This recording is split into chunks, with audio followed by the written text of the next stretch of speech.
Hello, welcome back to Sharks Happen. My name is Hal, I'm your host, going over shark attacks from the 1900s till present, mostly large sharks, and we'll get started right away.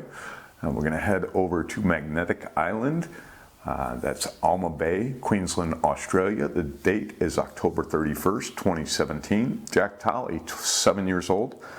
He and his family are at the island and they're preparing to go out and do some snorkeling. They're standing in the water. The dad sees... It's the dad, little Jack, 7 years old, his 9-year-old brother. It looks like a sister, and then his mom are all there. And the dad looks down and sees a fish. He says, "Oh, that's a friendly fish," and then it must have rubbed up against him pretty hard. You know, they have those hard hides. And he thought, and then he says, "This isn't a friendly fish," and right then it goes over to little Jack, the 7-year-old, and bites him in the calf, taking a 3-inch scoop round bite out of the back of his leg. The dad kicks the shark up onto the beach, kicks it right out of the water. The 9-year-old brother's yelling for the mom to get out of the water, worried that she's going to get bit. And they took Jack in. He ended up just needing the stitches. It turned out they didn't have to do the skin graft and the reconstructive surgery you need when it rips off all that meat. So it must not have got as deep as normal. The cookie cutter shark was about 2 feet long. They come between like 16 inches and 2 feet long. So 1.5 to 2 feet. And this happened in the daytime. And it's the first one I've heard of in Australia. I've looked at 3 of them, I think it is, over in Hawaii, but they're always at night. What I read in some of the reports on the news online, they said that the shark might have been responsible for 3 of them in the Alma Bay area. There's been a few of them that were reported, but only, this one was confirmed. But if they confirm the other 2, they're thinking it might be the same shark, a wounded or ill shark, because these things stay down low and they come up at night, and all the attacks I've seen in Hawaii are at night. So this is unusual to have them during the day. First I've heard of them in Australia. The boys survived. We're not going to keep track of the attack. It's too small of a shark, but I always cover the cookie cutters when I get into them. So that's our first attack. Just to let you know, there's a link below in the description when you get done watching, or you can pause it now and go look. But you can click on that link. It'll take you right to I believe it's the Daily Mail article that I linked on there. I've got a picture of the wound and a few pictures of cookie cutter sharks that are, the wounds are almost as ugly as the sharks. So you can click on that and take a look. Okay, now we're going to head over to Bethune Beach, which is Volusia County, Florida. The date is October 11, 2018. Haun, she's out laying on her board. It looks like about 30-40 yards from shore. She says she's waiting on a wave, and all of a sudden she gets smacked in the head, smacked in the face basically, and knocked off her board. What had happened was she's sitting there in a spinner shark. If you look at the video up on the right side behind the waves, you'll see a shark jump up, this video that I just posted. But the shark was next to her and it came spinning up out of the water, probably a good 5-6 feet out of the water. And she just happened to be underneath it when it was landing. And in the video you can see it kind of connect with her, and then both of them fall into the water. She wasn't injured. She ended up with a black eye. I don't know if that's from the shark hitting her when it landed on her, or if it smacked her head into the board and that gave her the black. But the whole side of her face is pretty much red in a photo I've seen. So no injury, no attack. This is just happened to be there. I don't count biting in a boat an attack. I'm definitely not going to count accidental contact as an attack, unless you're in the water with it. Like a lot of people have bumped into a big shark, and that's good enough as an attack for me. But not this situation. This was just an accident. And these spinner sharks, they spin like that up out of the water when they're chased by prey, when they're chasing their prey, or when they're hooked by a fisherman. They're a really good game fish for their jumping activity. So that's our story of Haun. No attack going on the board. That'll be that. Okay, now we're going to head over off the coast of Hawaii, off of Maui. The date is December 2nd, 2013. Patrick Briney, 57 years old. He and a friend are going out. They're on kayaks and they're heading out to do some fishing. They head out just before 7 in the morning, and now it's 9 o'clock in the morning. They're about a half mile off of shore. And Patrick is fishing, his buddy's 500 meters away from him, and Patrick's got his foot in the water, dangling in the water as he is fishing. And his buddy from 500 meters away hears the screams and paddles, makes his way over. He gets over there, and Patrick is bleeding badly from his foot. His leg below his knee, and the foot was gone, and the leg was just torn up below the knee. So tiger shark probably grabbed him high up on the leg and slid down and took his foot on the way out. They usually bite you once when you have stuff dangling like that. Surfboarders, real good for that, but problem is their teeth are so sharp, it's really easy for them to bite through bones. So you could really easily just lose a piece to it. It wasn't really even sometimes wanting to, it's just those sharp teeth, and they bite down hard.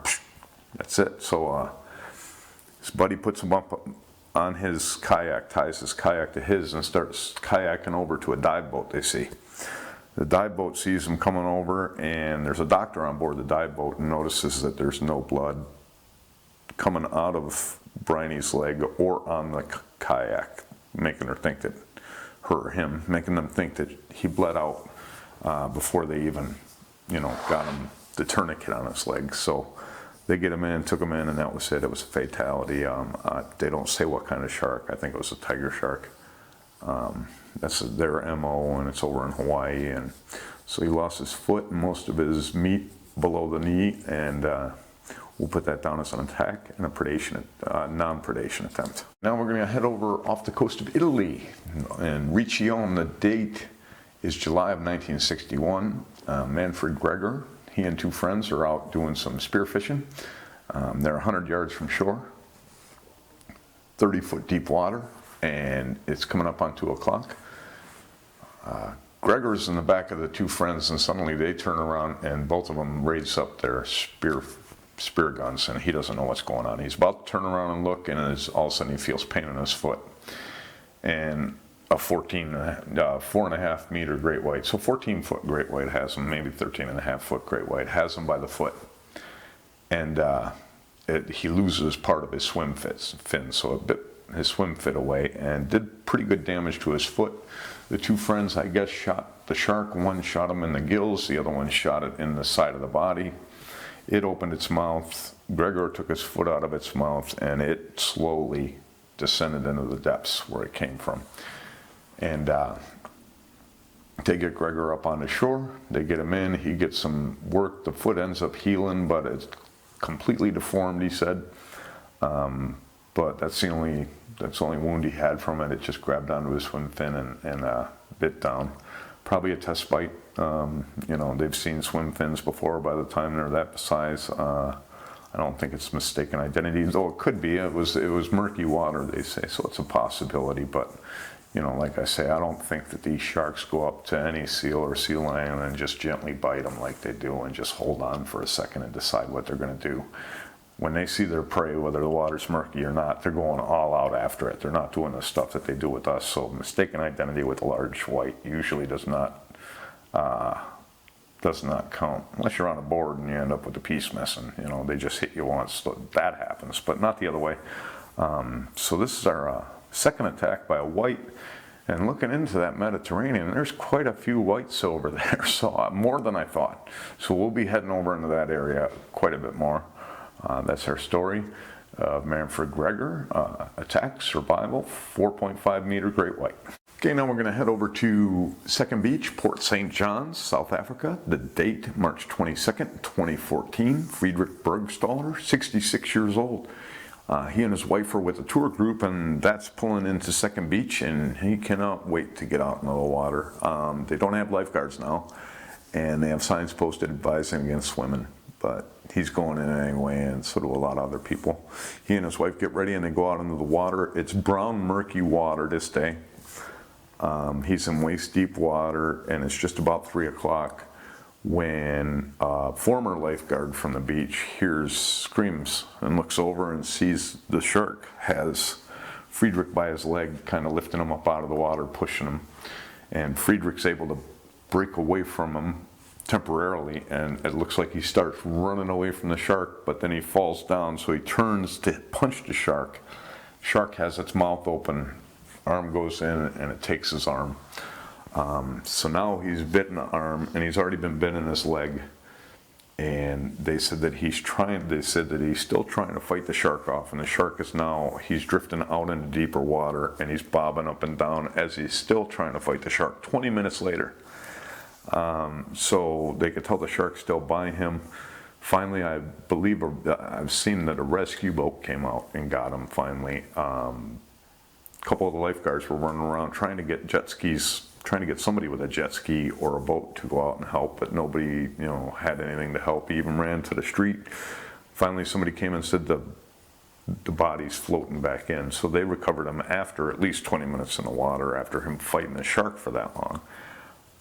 They get him in, and most of his lower body is just gone. The shark just went to town on him. People that were watching the attack thought it might be more than one bull shark, but the coroner said it was one bull shark, 2 to 2.5 meters long, so a 6 to 7 foot bull shark ended up eating the lower half of this guy in a battle. I've seen this before, where there's a half-hour battle between this other guy and a tiger shark, which is unbelievable. I got to get into that one later on, but definitely a predation and a bull shark.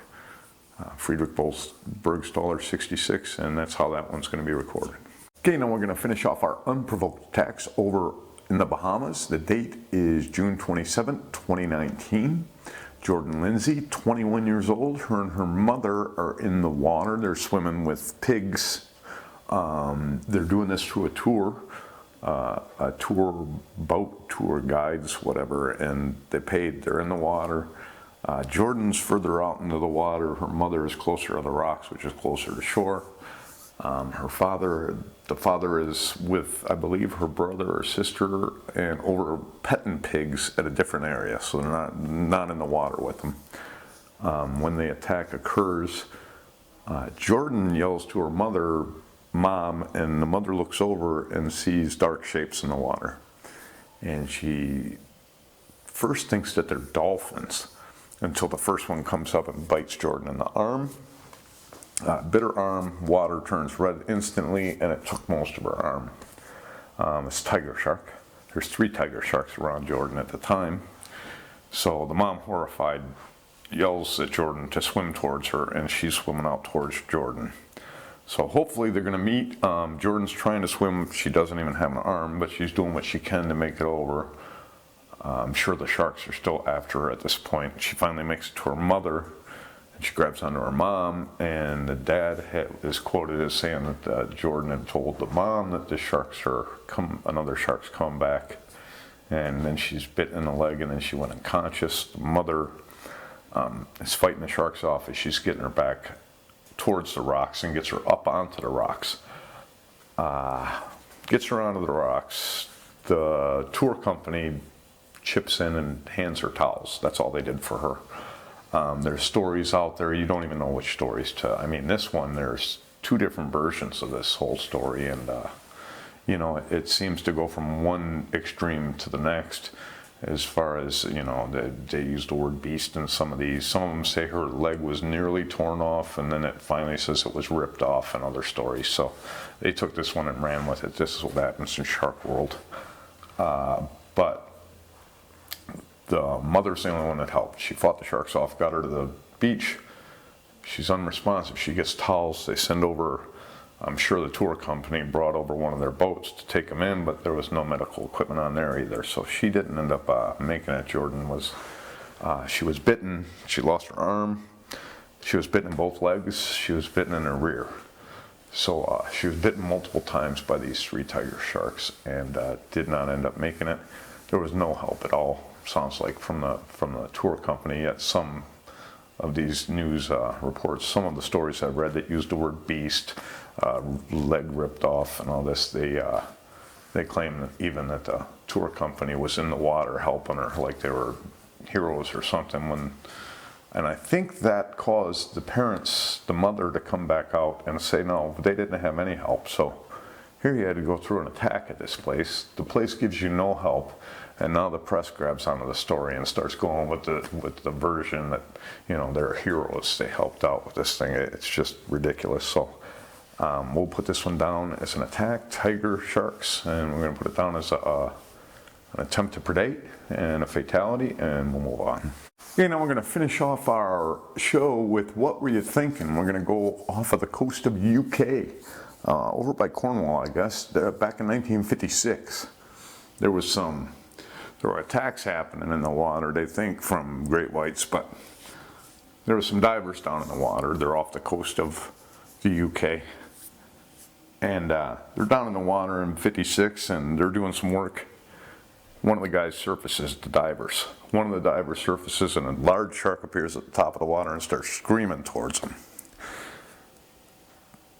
Bubbles come up in between where the shark was and the shark veers off and leaves. The next day, they go back to resume their work, shark shows up again. Now the skipper, whoever's in charge of this, comes up with a great idea. Sends 4 men out. One of them is Leslie Nye. Leslie Nye is one of the 4 that are sent out in a skiff. They put explosives on 2 ends of a rope, spun it and chucked it, and they landed. It hooked either on the side gills or on the tail fin. But these explosives were on the shark. The shark went swimming around, swam right back to the boat, boom. Blew up right under the boat, killing 2 of the men on the boat, killing the shark. So, you know, you don't want to go out exploding sharks with explosives when they're sticking around your boat in your area. I mean, you have divers in the water the one day. I mean, if you blew them up then, the divers could be done. So what were you thinking? That'll be our show for today. I hope you enjoyed it. I hope you click like. Hope to see you in a few days. We'll have another show full of attacks. But remember, you go in that water. You are much more afraid of those sharks than they are of you.